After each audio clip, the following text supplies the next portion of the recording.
So here's where things got strange to me. So, okay.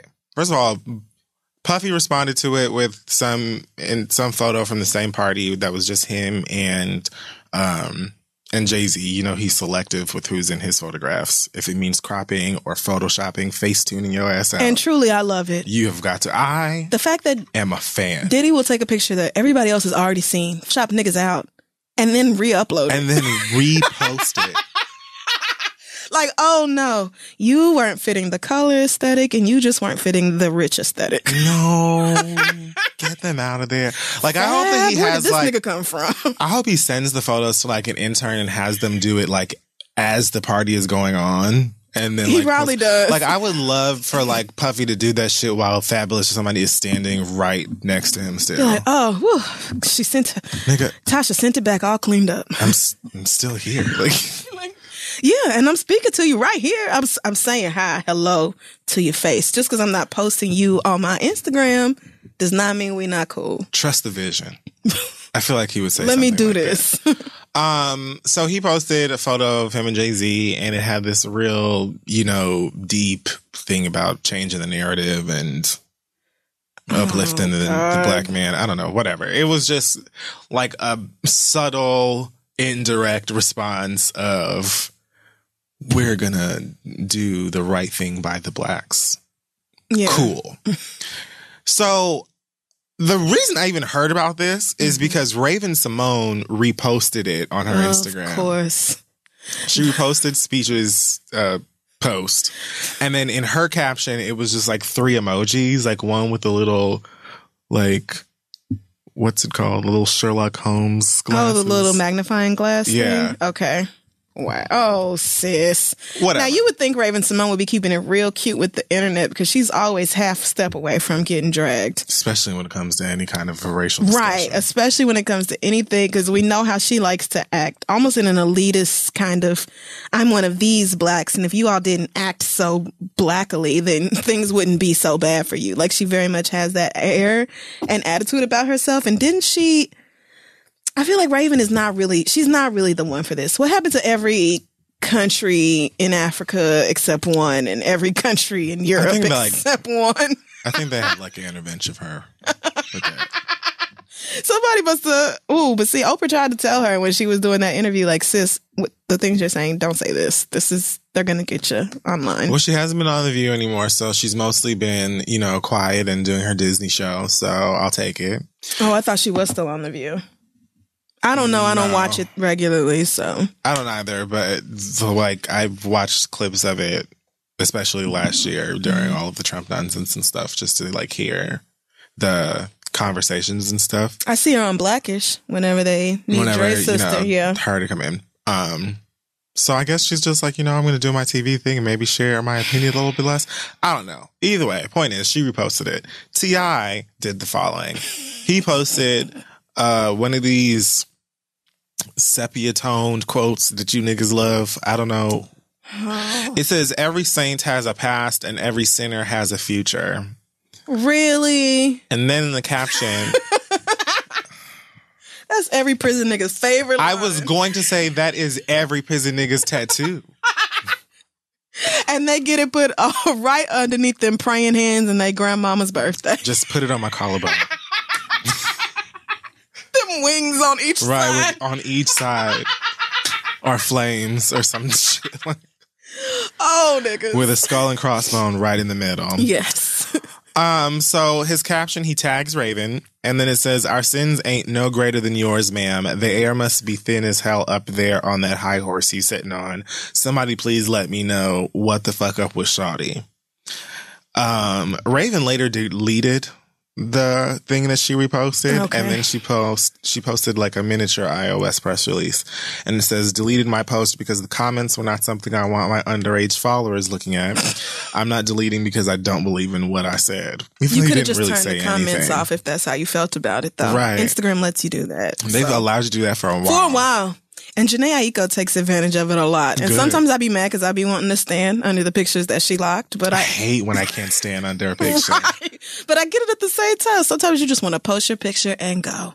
I'm curious as to why T.I. responded to Raven and not to Speech. Because technically Raven didn't say anything. Like, she was agreeing or like co-signing, I guess. But I also don't understand why he chose to go after Raven instead of Speech, or like why not the both of them if that's really how you felt about it, because he's the one who said it and y'all are the rappers. So like, unless you count Raven's music career, being like, I can take all you niggas down.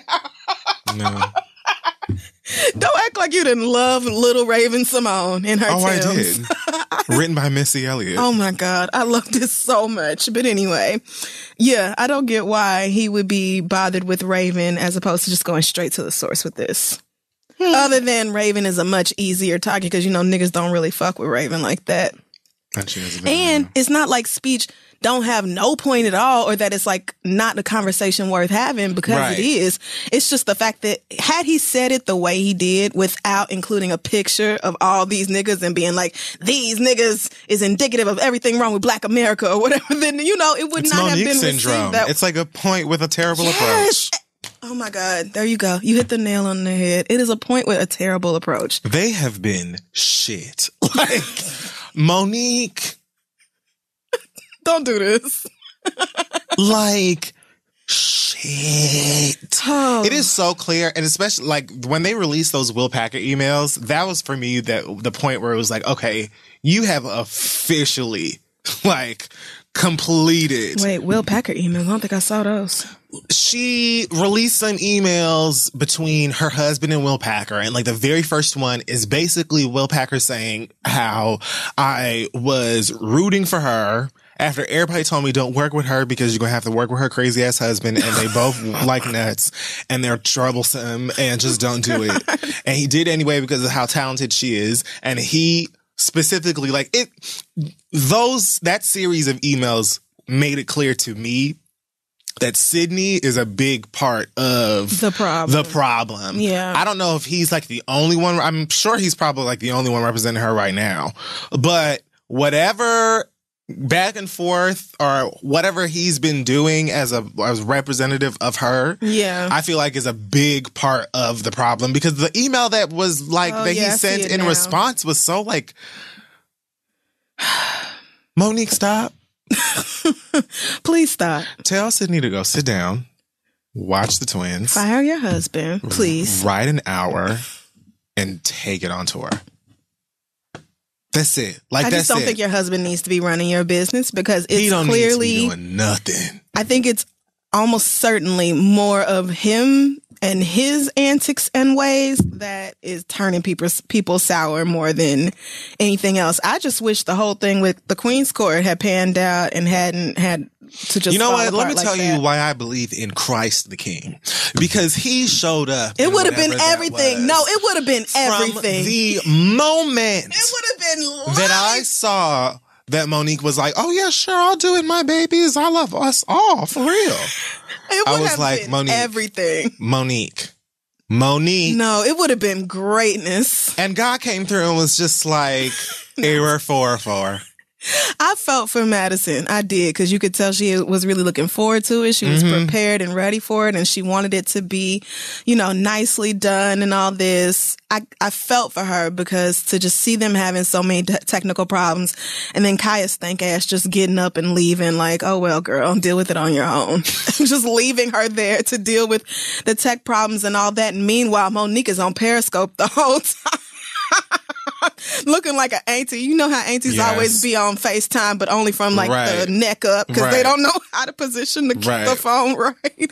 That's exactly what she looked like. So like the whole thing, like them leading up to it and Monique being on Periscope, I was starting to get excited, even though it was late as fuck, because I was like, I do want to see the Queen's Court interview Monique about this. So I do want to see that happen, but I am just so glad for God. The internet in Oklahoma just would not let it.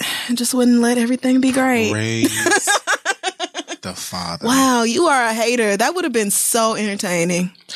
The thing is, I really, really fucking love Monique. Like, as a comic. Mm-hmm, you know what? That. And I appreciate everything else she's done as an entertainer as well, acting and everything else and what have you. Right. I want for her to stop so bad. I just want for her to stop from like the beginning with the I'm asking y'all to boycott Netflix. Okay, well, no. we all knew that wasn't gonna happen, girl. I could We stop knew that. you here and let you know that I love us for real too. Also, but I also love my Netflix. I need my Grace and Frankie, girl. What is you doing? I can't just be turning that off. 70% of us are signed in on somebody else's account. We don't have anything to boycott. We're not paying for this. I can't ask my mama. Do she want to stop paying $8.99 a month? Mama, we're boycotting for Monique. Get off my phone. Like, okay, great. So that means I can remove you as a user on my. Okay, so I'll be changing my password then, and you can boycott Netflix all you want to because you won't be logging into my account no more. Look, just deleted you. Boycott begins. There you go. Your boycott starts now, you know girl. what? This is you no great longer have news, Netflix because you was signing in and fucking up my recommendations. So absolutely. This that is no problem. The pits. That's why I don't share my password. Like, I won't do it. I would let my ex watch my Netflix, not even sharing passwords, just, at my house and you using my TV. So you're watching whatever you want to. And all these crazy TV shows that I would never in my life, movies and shit that I would never watch. The front of my face. All up in my recommendeds. Why? I do not watch shit like this. I'm not watching this. Giving my gentle, funny white people on all my gentle, funny white shows and let it be that. I am not watching that other shit. I love how blacks, I'm trying to think of a name for this organization. Oh, no. Blacks United in Fuller House fandom. Oh, yeah. All four of y'all. What is that? Buff?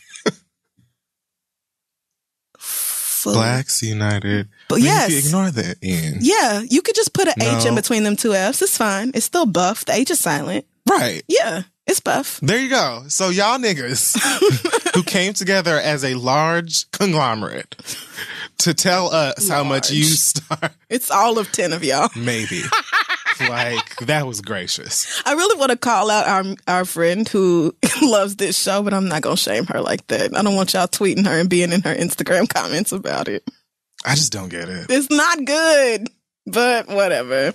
What were we talking about? Oh, yeah. We was never going to be boycotting Netflix, Monique. We was never going to be doing that. That was already never going to happen. And so you didn't even really get the response that you would have liked from the community. You know what I'm saying? White people continue to not give a shit. And then, it's just has been even worse because now it's just like, well, I hate that bitch and I hate that bitch over there too. And I hate that bitch, but I love all of us. And them too. For real. And you need to believe it. I bet white people don't even know something is going on with Monique. At all. Even if you did get all the niggas to boycott Netflix, They probably just think it's a Black Lives Matter thing. I was going to say, not that they wouldn't notice a drop, but would it even be enough for them to go out of business? I don't know that it would. It's probably plenty of whites and Asians and every damn body else using Netflix. Somewhere they don't even really. We're a pretty small percentage of the overall population, at least over here in America, so. Niggas not watching Netflix for however many months they commit to it, weeks. If they I think do. Mine is a monthly. And look, girl, when you put out your video, my $9.99 or whatever had already came out. So I at least was not going to be cutting it off that month. I mean, I don't know what you think this is. I'm just being honest. Yeah. And I totally agree that you should have gotten more money, but it's like she just stop now. Now is enough. I really wish it had happened with the Queen's Court. I really do.